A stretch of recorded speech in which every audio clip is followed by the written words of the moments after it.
আমার কলিজার টুকরা পেকুয়ার ভাইরা মাশাআল্লাহ এখন অনেক শান্ত হয়েছে। বলেন আমরা কয় উম্মাহ?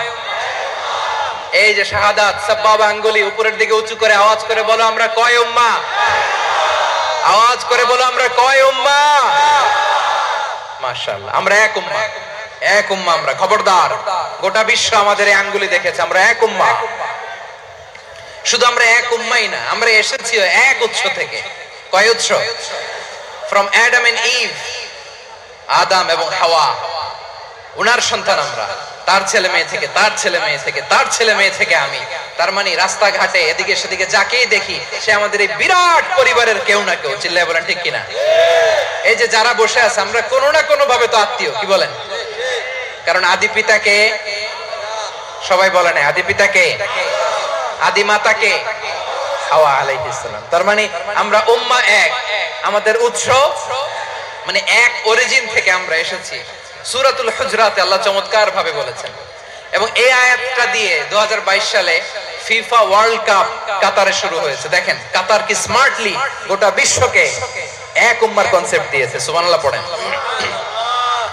সূরাতুল হুজরাতে আল্লাহ বলেন ইয়া আইয়ুহান নাসু ইন্না খলাকনাকুম মিন যাকারিন ওয়া উনসা وجعلناكم شعوبا وقبائل لتعارفوا إن أكرمكم عند الله أتقاكم إن الله عليم خبير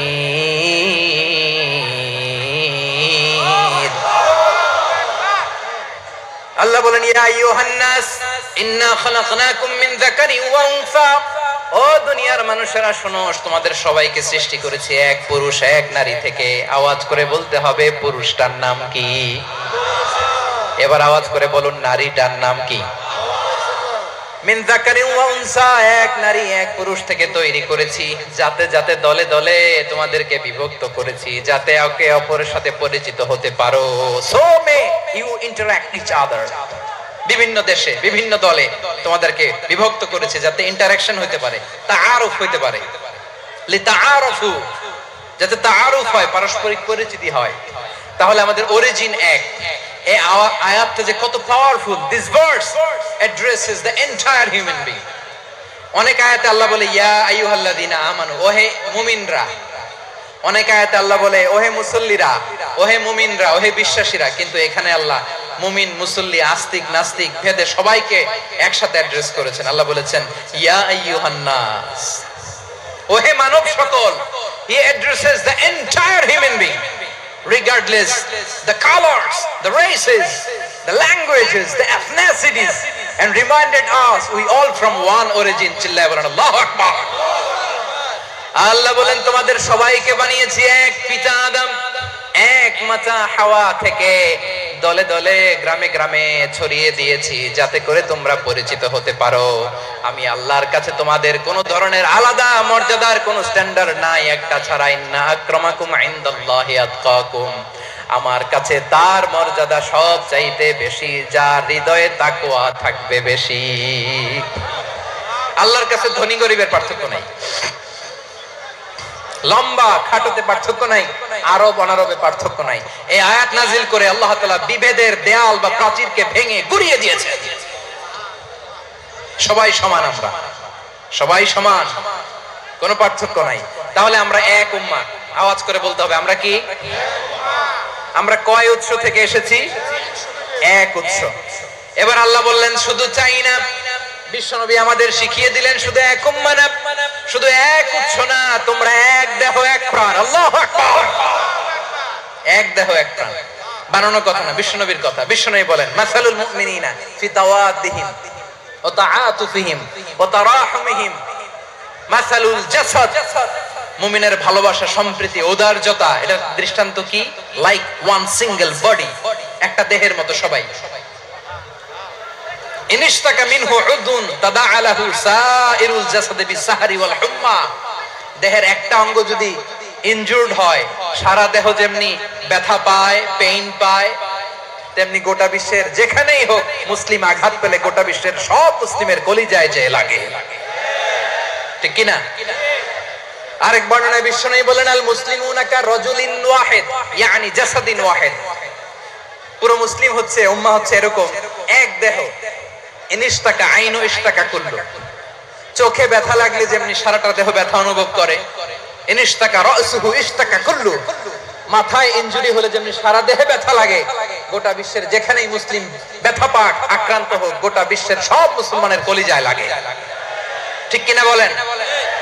আচ্ছা, আপনার চোখে ব্যথা, কোথায় ব্যথা? আপনার চোখে যেহেতু ব্যথা, সারা দেহে তো খুব আরাম লাগে, তাই না? আপনার প্রচন্ড মাথা ব্যথা মাঝে মাঝে হয় না আমার ভাইয়েরা? মাথা ব্যথা হয় না আপনাদের? প্রচন্ড মাথা ব্যথা, তো সারা দেহটা তো খুব আরামে আছে না? নাকি চোখে ব্যথা লাগলে, ইনজুরি হলে সারা দেহ সেই ব্যথা অনুভব করে? মাথায় ব্যথা হলে সারা দেহ সেই ব্যথা অনুভব করে কি করে না? ঠিক অনুরূপ ভাবে কাশ্মীরে আমার মুসলিম ভাইরা আক্রান্ত হলে আমাদের হৃদয়ে রক্তক্ষরণ হয় কি হয় না? ফিলিস্তিনে আমার ভাইদের উপর যখন বম্বিং হয়, আমাদের চোখ বেয়ে দাবদার করে পানি ঝরে কি ঝরে না? আমার রোহিঙ্গা মুসলিম ভাইরা যখন কাঁদে, তাদের সাথে আমরাও কাঁদি কিনা? কেন কাঁদি? কারণ এক দেহ। কথা বুঝে নাই? আওয়াজ করে বলেন এক দেহ। এই আপনাদের আওয়াজ, হ্যাঁ? ব্যাটারি ফিউজ হয়ে গেছে, পেকুয়ার পোলাপানদের গলায় আওয়াজ নাই।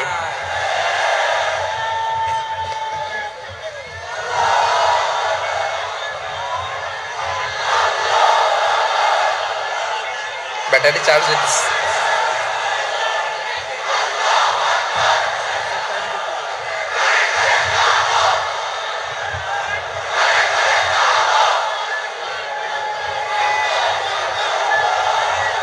মাশাআল্লাহ মাশাআল্লাহ।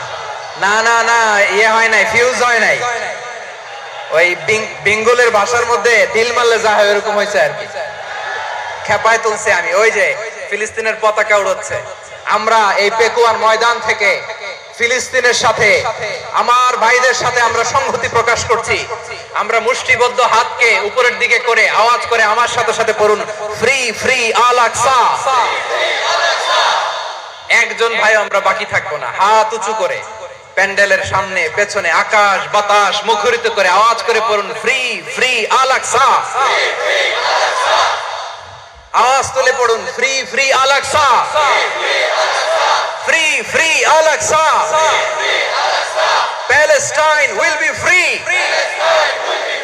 from the river to the sea.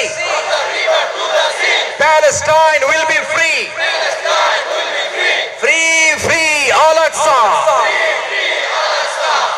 আল্লাহ আমার আল আকসার ভাইদেরকে মুক্ত করুক। মক্কা মদিনায় যে যেমনি আমরা নামাজ পড়ি, ওই পবিত্র মসজিদের পাশে যেন আমরা নামাজ পড়তে পারি। আল্লাহ তৌফিক দাও। আওয়াজ তুলে, হৃদয় থেকে আওয়াজ তুলে পড়ুন আমিন। আমরা এক উম্মাহ, এক উৎস থেকে এসেছি, আমরা এক দেহ। আমরা কি? এক দেহ এক প্রাণ। আওয়াজ করে বলুন, এক দেহ এক প্রাণ। তাহলে আমরা এক উম্মাহ, এক উৎস, এক দেহ এক প্রাণ। এবার বিশ্বনবী বলেন, তোমাদের মধ্যে সম্পর্কটা কেমন হবে জানো নাকি? বিশ্বনবী বললেন, সম্পর্কটা কেমন হবে মুমিন ভাইদের মধ্যে? সম্পর্ক কেমন শুনে নাও। আল মুমিনু লিল মুমিনি কাল বুনিয়ান,